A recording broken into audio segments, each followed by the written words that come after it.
Assalamualaikum warahmatullahi wabarakatuh. Halo sahabat pembelajar, jumpa lagi dengan saya Adi Setiawan. Pada pertemuan kali ini kita akan membahas mengenai sistem kepartaian pada masa demokrasi liberal dan pemilu tahun 1955. Sebelum kita membahasnya, jangan lupa untuk like dan subscribe video ini. Oke, yang pertama kita bahas mengenai sistem kepartaian. Partai politik merupakan suatu organisasi yang sifatnya nasional yang dibentuk oleh sekelompok orang yang memiliki cita-cita atau kehendak memperjuangkan kepentingan politik anggota, masyarakat, bangsa, dan negara.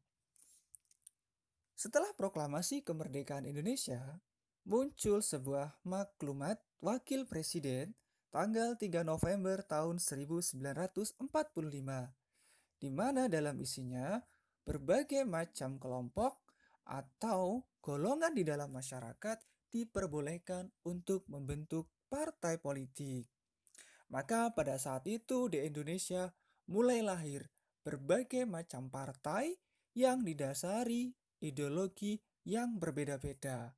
Ada yang berasaskan agama, ada yang berasaskan ideologi nasionalis, sosialis, maupun komunis. Partai-partai itu misalnya Partai Masyumi, PNI, PSI, PKI, Partai Buruh, Partai Rakyat Jelata, dan beberapa partai yang lain. Jadi, di Indonesia pada saat itu menganut sistem multipartai dan meniadakan partai tunggal. Kenapa multipartai dipilih?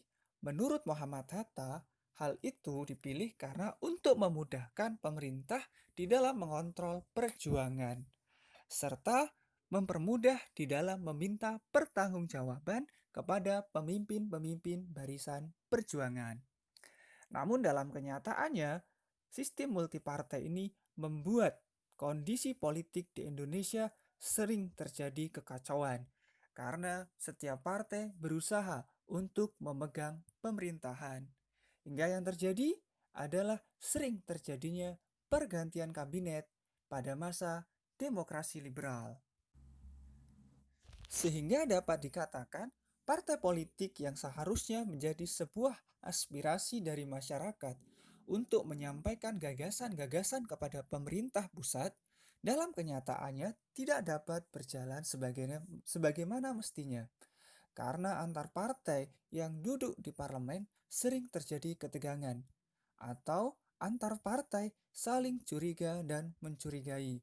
Hal itu berakibat pada hubungan antar politisi yang tidak harmonis karena hanya mementingkan kepentingan partainya sendiri. Oke, yang kedua, kita akan membahas mengenai pelaksanaan pemilu tahun 1955. Pemilu ini dilaksanakan selama 2 tahap. Tahap pertama untuk memilih anggota parlemen atau DPR, yakni pada tanggal 29 September tahun 1955. Dan tahap kedua untuk memilih Dewan Konstituante. Konstituante merupakan badan pembuat Undang-Undang Dasar dan pemilu ini dilaksanakan pada tanggal 15 Desember tahun 1955. Sebenarnya, pemilu telah direncanakan sejak masa kemerdekaan Indonesia.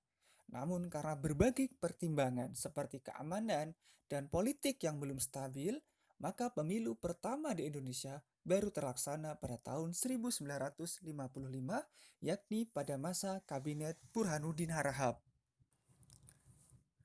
Pada pemilu tahun 1955 ini, tidak kurang dari 39 juta rakyat Indonesia memberikan suaranya.